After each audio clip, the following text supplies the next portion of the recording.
औज़ुबिल्लाहिमिनश्शैतानिर्रजीम बिस्मिल्लाहिर्रहमानिर्रहीम। मेरा नाम फजल अहद है।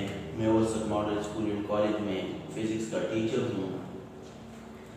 आज हम क्लास 10 के फ़िज़िक्स में लेक्चर नंबर 3 जो है ना वो पढ़ेंगे और आज का क्वेश्चन जो है ना वो है mass attach to a spring. Mass attach to a spring जो है ना ये अगर आप अपनी बुक को खोले पेज नंबर 26 तो 26 में क्वेश्चन नंबर 2 कॉम्प्रिहेंसिव क्वेश्चन है। वो क्वेश्चन लिखा हुआ है, क्या क्वेश्चन है? Show that mass spring system execute simple harmonic motions. ये हमारे पास मास स्प्रिंग सिस्टम्स है। वो कह रहे हैं कि ये क्या शो करता है? ये सिंपल हार्मोनिक मोशन शो करता है। अब तो हमें नजर आ रहा है कि सिंपल हार्मोनिक मोशन में जो है ना आपने प्रीवियस टॉपिक में पढ़ा था कि body oscillate about mean positions. ये तो आपको नजर आ रहा है। अब हमें मैथमेटिकली शो करना है कि वाकई ये सिंपल हार्मोनिक मोशन है कि नहीं है। तो इसको प्रूफ करने के लिए आपको दो चीजें जरूरी हैं। पहला चीज जो है ना आपको ये प्रूफ करना है कि a is directly proportional to -x।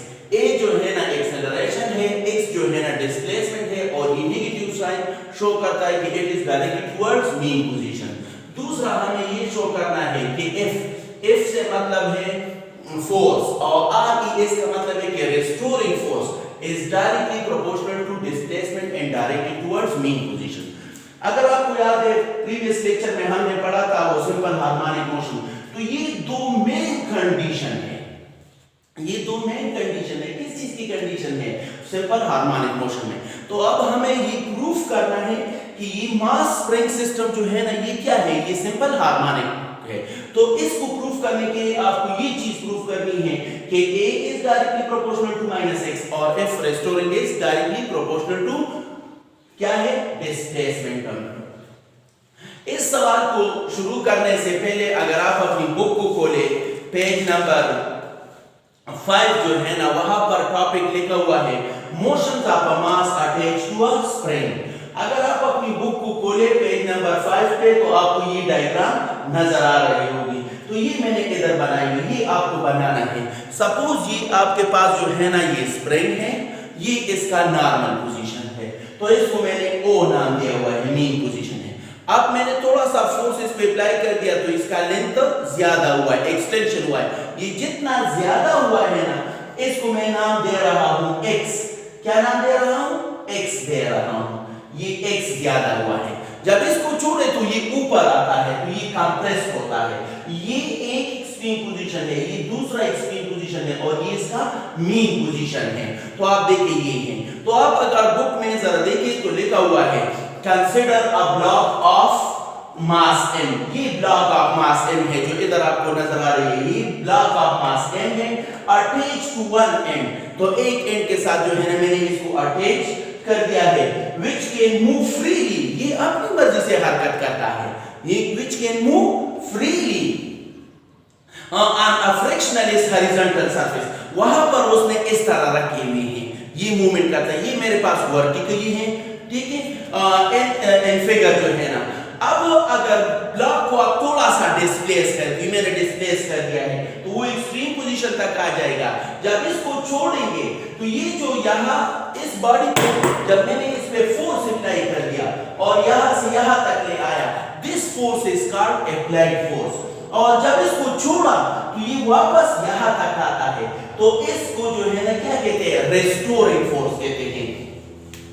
तो आपने पढ़ा है हुक्स लॉ। हुक्स हमारे पास एक साइंटिस्ट था, उसने एक लॉ पेश किया है जिसको कहते हैं हुक्स लॉ। हुक्स लॉ जो है ना ये रिलेशन करता है किस चीज के दरमियान? फोर्स और डिस्प्लेसमेंट। ये स्प्रिंग में जो डिस्प्लेसमेंट है ना इसके दरमियान रिलेशन कहता है। तो हुक्स ने ये कहा था कि विद एन इलास्टिक लिमिट, यानी इसको वो हद क्रॉस नहीं करना है। विद एन इलास्टिक लिमिट क्या है?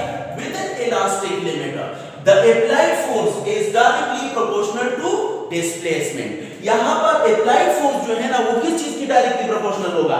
डिस्प्लेसमेंट के डायरेक्टली प्रोपोर्शनल होगा। यानी जितना आप फोर्स ज्यादा कर रहे हो उतना ही क्या ज्यादा हो रहा है? वो एक्सटेंशन ज्यादा हो रही है। जितना फोर्स आप कम कर रहे हो वो एक्सटेंशन कम हो रही है। तो F is directly proportional to x हुआ है, if applied force हुआ है, x डिस्प्लेसमेंट हुआ है। जहां भी ये प्रोपोर्शनलिटी आ जाए इसको आप इक्विलिटी में चेंज करेंगे तो इक्वल और कांस्टेंट लगाएंगे। तो if applied is equal to kx, where k is a constant of proportionality and is called spring constant। इसका क्या नाम है? Spring constant. इसकी वैल्यू जो है ना वो डिपेंड करती है कि ये स्प्रिंग किस नेचर से बना हुआ है, कौन से मटेरियल से बना हुआ है। तो ये अप्लाइड फोर्स हुआ है। अब आते हैं रिस्टोरिंग फोर्स। हम प्रीवियस चैप्टर में भी पढ़ चुके हैं कि रिस्टोरिंग फोर्स क्या चीज है। वो फोर्स जो बॉडी को अपनी ओरिजिनल पोजीशन में ले आता है, जो बॉडी को अपनी ओरिजिनल पोजीशन में ले आता है, इज कॉल्ड रिस्टोरिंग फोर्स। अब यहां पर रिस्टोरिंग फोर्स जो है ना वो क्या है, वो अप्लाइड फोर्स के बराबर होगा बट अपोजिट इन डायरेक्शंस। अगर आप इस डायग्राम में देखें तो ये आपको नजर आ रहा है, ये अप्लाइड फोर्स है, तो ये नीचे की तरफ है, और जब मैं इसको छोड़ दूं तो ये ऊपर की तरफ जाता है। ये ऊपर वाला रिस्टोरिंग हुआ है, नीचे वाला अप्लाइड हुआ है। तो ये दोनों बराबर होंगे। जितने आप ज्यादा नीचे ले आएंगे उतना ही ज्यादा ऊपर जाता है, जितना आप कम ले आते हो उतना कम जाता है। तो ये दोनों बराबर हैं और डायरेक्शन में क्या होते हैं, अपोजिट होते हैं। एक ऊपर की तरफ होता है, दूसरा नीचे की तरफ होता है।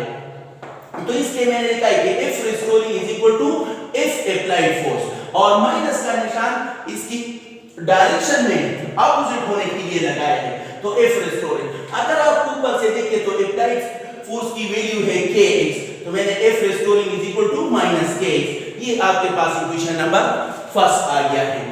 अब आपने पढ़ा है Newton second law. Newton second law previous lecture में भी हम पढ़ चुके हैं कि न्यूटन की 3 वो कंप्रिहेंसिव लॉज हैं, फर्स्ट लॉ, सेकंड लॉ और थर्ड लॉ। सेकंड लॉ कह रहे हैं कि अगर आप एक बॉडी पे फोर्स अप्लाई करें तो उसमें क्या होगी, एक्सेलरेशन पैदा होगी। तो इधर भी फोर्स है, इस वजह से मैं इधर वो कर रहा हूं, तो इसमें भी एक्सेलरेशन पैदा हो रही है। अब ये एक्सेलरेशन जो है ना दो चीजों पे डिपेंड करती है। कितनी चीजों पे? एक हमारे पास है मास और दूसरा है फोर्स। अगर फोर्स ज्यादा कर दिया तो एक्सेलरेशन ज्यादा, अगर फोर्स कम एक्सेलरेशन कम। इस तरह अगर मास ज्यादा तो एक्सेलरेशन कम, तो इसके साथ इनवर्सली प्रोपोर्शनल है। इसको आप जो है ना मैथमेटिकली इस तरह करते हैं कि A is directly proportional to F and A is inversely proportional to M। अब इन दोनों को आप कंबाइन करें तो A is proportional to F by M या A is equal to K F by M, where K is a constant of proportionality and is called इसको जो है ना वो क्या है, न्यूटन कांस्टेंट कहते हैं, और इसकी वैल्यू है क्या है, 1 है। इसकी वैल्यू 1 है तो आप 1 पुट करें तो यहां पर आ जाएगा A is equal to 1 F by M, M वहां चला जाएगा तो M A is equal to F या F is equal to, तो ये न्यूटन सेकंड लॉ आ गया है। अब इस लॉ को जो ये है और इन दोनों को आप कंपेयर करेंगे तो ये भी फोर्स है, ये भी फोर्स है, दोनों बराबर हो गए हैं। तो मैंने इसकी जगह M है और इधर माइनस kx। अब ये है m इधर मल्टीप्लाइड है, इधर डिवाइड हो जाएगा, तो आप लिखेंगे इधर क्या, dividing both hand side by m।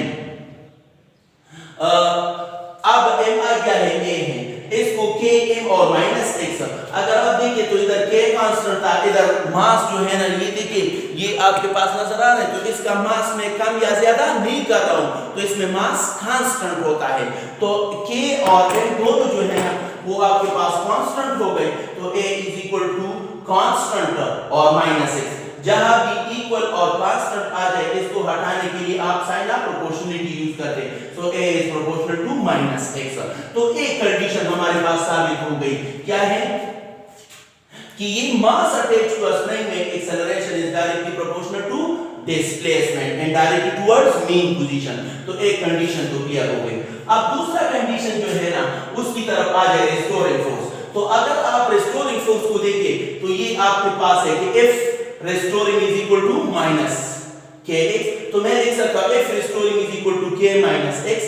k constant है तो k की जगह कांस्टेंट लिखा है, इक्वल और कांस्टेंट को आप हटा दे तो f is proportional to minus x। ये आपके पास दूसरा आया कि restoring force is directly proportional. तो यहां से साबित हुआ है कि mass attached to a spring जो है ना ये सिंपल हार्मोनिक मोशन है। क्यों? इसने ये दो कंडीशन आपके साथ सेटिस्फाइड कर दिए कि एक्सेलरेशन और restoring force are directly proportional to displacement and directly towards mean positions. अब ये हुआ है, अगर इसमें किसी को कोई मसला है तो वो फिर कमेंट में लिख सकते हैं और उनको बता दिया जाएगा इसका आंसर। अब पेज नंबर 6 को आप जरा देखिए तो एक एग्जांपल लिखा हुआ है। आप एग्जांपल को देखिए 10.2 एग्जांपल है, सवाल लिखा है a spring has a constant of 48 Newton पर मीटर।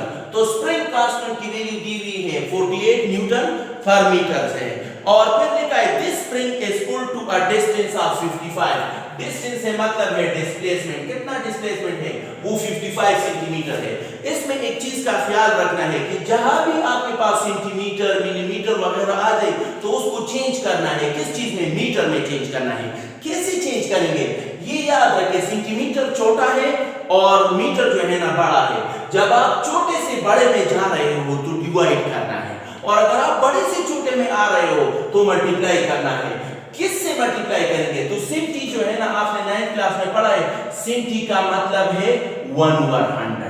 तो ये मैंने 1/100 लिखा है, 55 को डिवाइड कर दिया तो ये आपके पास आ गया है। अब मालूम क्या करना है, what is the restoring force. तो रिक्वायर्ड आपका हो गया है रेस्टोरिंग फोर्स। जब इसको आप हल सॉल्व करेंगे तो न्यूमेरिकल की सॉल्व का तरीका आप जरा समझे। पहले आप लिखेंगे गिवन डेटा, तो ये आपके पास गिवन डेटा आ गया है, गिवन डेटा। फिर इधर आप लिखेंगे रिक्वायर्ड डेटा, तो रेस्टोरिंग फोर्स आपको मालूम करना है। फिर इसके बाद नीचे आप लिखेंगे सॉल्यूशंस प्लस फार्मूला। इसमें कौन सा फार्मूला यूज होता है और कैसे आप इसको सॉल्व करेंगे। अगर आप बोर्ड में देखें तो आपको न्यूमेरिकल के जो है ना अक्सर 3 मार्क्स होते हैं।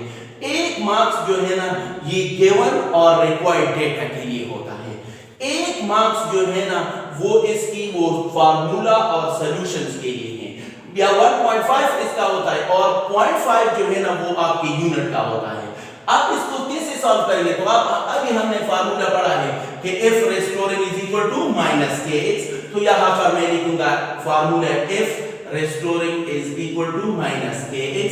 अब इसमें आप लिखेंगे पुटिंग वैल्यूज, तो जब आप पुटिंग वैल्यूज करेंगे तो f restoring is equal to minus 48 और इसके साथ यूनिट लिख लिया करें न्यूटन पर मीटर और x के साथ क्या लिखेंगे 0.55 मीटर। अगर आप इधर गौर से देखें ये मीटर और ये मीटर क्या हुआ है, खत्म हुआ है। f restoring आप कैलकुलेटर निकाले और इसको आप मल्टीप्लाई करेंगे। जब आप इसको मल्टीप्लाई करें माइनस अपनी जगह पे तो 26 पॉइंट क्या आ जाएगा वो 4, तो 26.4 और इसका क्या बाकी रह गया है न्यूटन आप लिखेंगे। तो इस तरीके से आप सॉल्व करेंगे तो आपको 3 में से 3 मार्क्स मिलेंगे। अब इसके साथ जो है ना अगर इसी पेज पे आप देखें असाइनमेंट और 10.2 है, ये आपका होमवर्क है। इधर लिखा हुआ है डिटरमाइन द रेस्टोरिंग फोर्स। क्या मालूम करना है, रेस्टोरिंग फोर्स मालूम करनी है, ये असाइनमेंट है। फिर आगे लिखा हुआ है अ स्प्रिंग डिस्प्लेस्ड, डिस्प्लेसमेंट आपको दी हुई 1.5 मीटर दिया हुआ है और विद द स्प्रिंग कांस्टेंट, और स्प्रिंग कांस्टेंट जो है ना k की वैल्यू दी हुई है 30 न्यूटन पर मीटर। तो इसको आप जो है ना सॉल्व करेंगे। उम्मीद है कि आप लोगों को ये समझ आ चुका होगा और फिर भी अगर कोई मसला हुआ है तो आप पूछ सकते हैं। अपनी पढ़ाई पे तवज्जो दे दें, जितना आप ज्यादा हेडिंग बनाएंगे, जितना आप राइटिंग खूबसूरत करेंगे, इतने ज्यादा चांसेस है कि आपके ज्यादा मार्क्स आए। Wish you best of luck, thank you.